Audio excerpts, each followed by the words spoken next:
Je m'appelle Thomas Messias, je suis un homme blanc, cisgenre, hétérosexuel, et je connais par cœur la chanson Je m'appelle Bagdad de Tina Arena.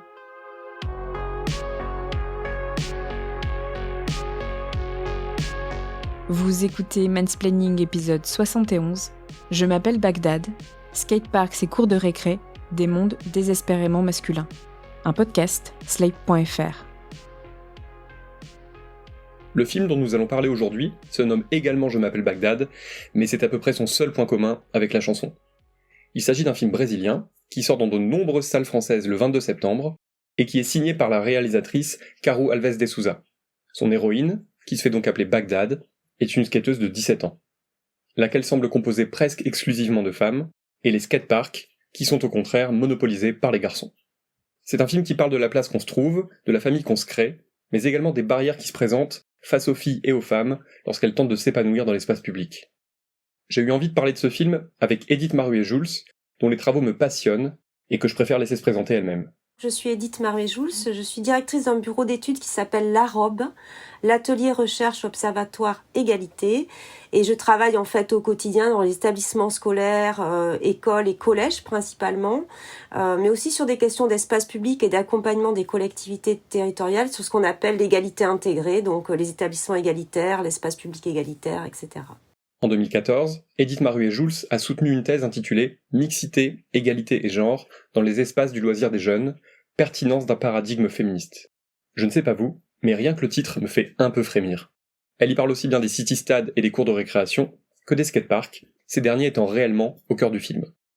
Dès le début de Je m'appelle Bagdad, on constate à quel point les garçons sont en surnombre dans cet espace. Dans cet essaim de mâles tout juste pubères, gravitent simplement deux filles. L'une semble être acceptée, ou plutôt tolérée, parce qu'elle sort avec l'un des skateurs, et l'autre, c'est Bagdad, qui pratique un skate timide, et qui surtout passe un temps monstre à filmer ses camarades de rang au lieu de pratiquer. Toutes les deux se trouvent donc dans une position un peu hybride, puisqu'elles sont au moins autant des spectatrices que des actrices. Cette domination masculine écrasante, on la retrouve dans bon nombre d'équipements sportifs publics et gratuits. Les garçons y prennent leurs aises, souvent en bande, tandis que les filles y entrent sur la pointe des pieds, voire n'y entrent pas du tout. En cause, évidemment, la domination masculine et la façon qu'ont les hommes cisgenres de monopoliser dès le plus jeune âge les espaces géographiques, tout comme ils le font d'ailleurs, avec la parole. Mais on peut et on doit également s'interroger sur le rôle de la politique dans tout cela, et en particulier sur celui des municipalités. Elles installent des équipements sportifs, ce qui est bien sûr une bonne chose, puis elles laissent la vie s'y installer, avec ses inégalités et son manque de mixité. Longtemps, le discours a été de dire moi j'ai construit un équipement, les filles elles y vont pas, c'est qu'elles veulent pas. En réalité, entre avoir le droit de faire quelque chose, donc ce qui est leur droit, c'est-à-dire que les filles ont le droit d'aller au skatepark, ont le droit d'être dehors, les femmes ont le droit de taper dans les boules de pétanque, ont le droit de boire un verre à 1h du matin, ont le droit de s'habiller comme elles veulent, etc. Donc ce qui est le fondement égalitaire. Le fondement égalitaire, c'est avoir les mêmes droits. Vous pouvez le tourner dans tous les sens. Et puis, je veux faire quelque chose, ce qui est aussi une question légitime. C'est ce qu'on appelle l'égale liberté, c'est-à-dire la possibilité de choisir, est-ce que j'ai envie d'y aller ou est-ce que j'ai pas envie. Finalement, c'est quelque chose qui est constitutionnel aussi de la relation, ou en tout cas d'être à égalité sur l'espace. Mais entre ces deux notions, il y a la notion est-ce que je peux le faire ? Et ça, c'est la mise en scène de la question du pouvoir dans toutes ces grandes lignes, j'allais dire. D'abord, sur la question de la légitimité des espaces de garçons ou d'hommes, la question des skateparks et des city-stades, ça crée une inégale valeur sur la place des filles et des femmes parce qu'elles y sont moins légitimes sociétalement. Un manque de légitimité qui a ses conséquences. Et être moins légitime, ça demande d'avoir à s'imposer, de réaffirmer sa légitimité et notamment cette notion de droit. J'ai le droit d'être là, toi aussi, donc comment on va s'arranger avec ça ? Et en fait, c'est ce qui fait qu'elles ont du mal aussi à aller sur les espaces de skatepark et de city-stade, pas tellement parce qu'elles voudraient pas, toutes ne veulent pas, comme tous les garçons ne veulent pas non plus faire du skate ou du foot, mais elles ne peuvent pas, d'ailleurs ça se voit aussi dans le film, c'est à la fois le regard, la relégation, l'inégale valeur dans la pratique, il n'y a pas d'entraide quoi en fait. C'est quand même aussi, on le voit, un sport de liberté, le skate, mais aussi de performance. Et la mise en scène de la performance, elle est déjà plus légitime chez les garçons. Il y a peut-être aussi un écart technique, parce que ne pas pouvoir s'entraîner, ne pas pouvoir y accéder, ne pas être légitime, c'est aussi perdre de l'entraînement et de la technicité.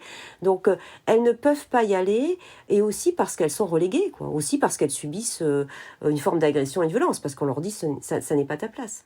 Bagdad semble à l'aise dans ce groupe, mais elle subit, notamment de la part d'un des skateurs, tout un tas de remarques qui ne peuvent que la crisper. Elles concernent aussi bien sa technique parfois balbutiante, en tout cas selon lui, que les poils qu'elle a sous les bras. Bagdad est ramené à son statut d'être dominé, critiqué pour son niveau en skate alors que c'est le fait d'être empêché de pratiquer tout à fait librement qui est la cause de son manque de progrès, et sommé de respecter des injonctions liées à son apparence physique. On voit bien dans Je m'appelle Bagdad à quel point les filles et les femmes sont reléguées en périphérie du monde, dans des espaces invisibles. L'héroïne et les filles de sa famille se rencontrent généralement entre 4 murs, façon de se sentir en sécurité et de ne pas avoir à subir les regards extérieurs. Mais quand elles se voient au restaurant, elles y subissent les blagues grivoises et bruyantes d'hommes sincèrement convaincus que le monde est leur royaume, et convaincus également que les générations à venir vont se laisser faire. Sauf que les personnages féminins du film ne l'entendent pas de cette oreille, et que dans la scène en question, le fait d'être plus nombreuses que ces grossiers personnages leur permet de se sentir en droit d'exprimer enfin leur colère. Car ce qui se produit est aussi d'ordre mathématique. Parce qu'elles sont en minorité, Bagdad et son ami sont soumises aux diktats des mecs. Leur skatepark, leurs règles. Même si la plupart ont l'air plutôt sympas de prime abord, le fait qu'ils soient bien plus nombreux empêche les filles de s'imposer, de faire entendre qui elles sont vraiment. Si la situation n'évolue pas, elles continueront longtemps à être la fille, ou plutôt dans le film, les filles du groupe. C'est le syndrome de la Schtroumpfette, un concept imaginé par la critique Kata Polite en 1991 dans le New York Times. Je cite: « Un groupe de copains, accompagné d'une seule femme, en général défini de manière stéréotypée. Le message est clair. Les garçons sont la norme, les filles la variation. Les garçons sont centraux, quand les filles sont à la périphérie. Les garçons sont des individus, alors que les filles sont des stéréotypes. Les garçons définissent le groupe, son histoire et ses valeurs. Les filles existent seulement dans leur relation aux garçons. » Fin de la citation. Pour inverser la tendance, pour permettre aux filles d'exister pour elles-mêmes et par elles-mêmes, arriver en nombre semble capital. Edith Maruet-Jules. C'est que finalement, ce qui va renverser aussi le rapport de force, c'est physiquement être à égalité en nombre. Parce qu'elle seule, elle ne peut pas renverser le regard des garçons sur les filles. C'est parce qu'ensemble, elles y vont, qu'elles sont à égale valeur dans leur groupe social. Je représente physiquement un groupe et je suis légitime pour être là. Donc il faut rétablir de la mixité et il faut travailler, alors peut-être, je ne sais pas, avec des campagnes d'empowerment en disant autour du City Stade, travailler sur la déconstruction des stéréotypes, montrer des filles en scène. La vérité est toute simple. En étant quasiment en situation de monopole, les garçons se sentent tout puissants, dans un état d'impunité qui peut d'ailleurs les mener à se comporter toujours plus mal. Pour qu'elles puissent être légitimes, il faut aussi casser l'impunité, parce que l'impunité, c'est ce qui crée l'insécurité dans un espace. Donc il faut interroger l'intention des garçons, il faut leur parler. C'est aussi de leur responsabilité pas d'accepter, mais de reconnaître le droit des filles d'être là. Voilà, donc c'est un travail et c'est pas impossible à faire. Moi, quand j'interroge, c'est interroger le partage. Partager un espace, c'est aussi laisser sa place. C'est partager avec qui on joue, mais c'est partager à quoi on joue. Donc c'est aussi renoncer. Donc ça se travaille dans la relation humaine.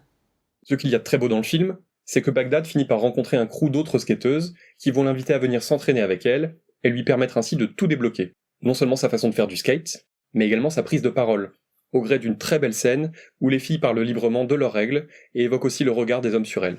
Je vais... Le skatepark est toujours aussi vide. Hein? C'est toujours vide comme ça. Ouais, il est abandonné à cause du sol en mauvais état. Ouais. Ce que j'aime bien avec le skate, c'est que on fait pas de différence entre nous, tu vois. On est comme une famille, on est unis, on cherche à progresser, on crée pas d'histoire, il y a pas de machisme.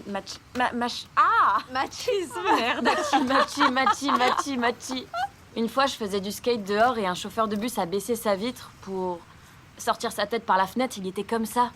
Il arrêtait pas de me demander si je savais vraiment en faire, si je pouvais faire des tricks pour qu'il voie, alors que le gars était juste en train de travailler, tu vois. Il avait rien d'autre à faire que de vérifier qu'une fille savait bien faire du skate. On ne sentira jamais Bagdad aussi épanouie sur sa planche que lorsqu'elle peut enfin être pleinement qui elle est, sans craindre les réactions des garçons. Ce qui est très intéressant dans ce film, c'est de la voir progresser en skate, elle. Alors, au début, on voit que c'est plus difficile pour elle de faire du skate, de se lancer sur les rampes, et on la voit, cette jeune fille. Donc elle est spectatrice, elle filme les garçons, elle est chevillée au corps à cette question de la liberté du skate. C'est ça aussi, c'est aussi priver parfois les jeunes filles et les mondes de vivre un monde dans lequel s'affirme une identité collective, celle d'être skater, footballeur, je sais pas, rugby woman, j'en sais rien, enfin voilà. On voit que, et elle progresse c'est ça, donner les cadres à l'émancipation, c'est ça. C'est ça qu'il faut comprendre aussi dans ce film et dans cette histoire de l'égalité filles-garçons, c'est que vous n'émancipez pas les gens, parce que c'est contre-productif. Dans le cœur de l'émancipation, il y a sa propre liberté, sa propre capacité à se dépasser, à se lancer, à y aller. Par contre, vous donnez le cadre. Vous dites, voilà, quand tu seras prête, si tu es prête, c'est ton droit, tu peux y aller.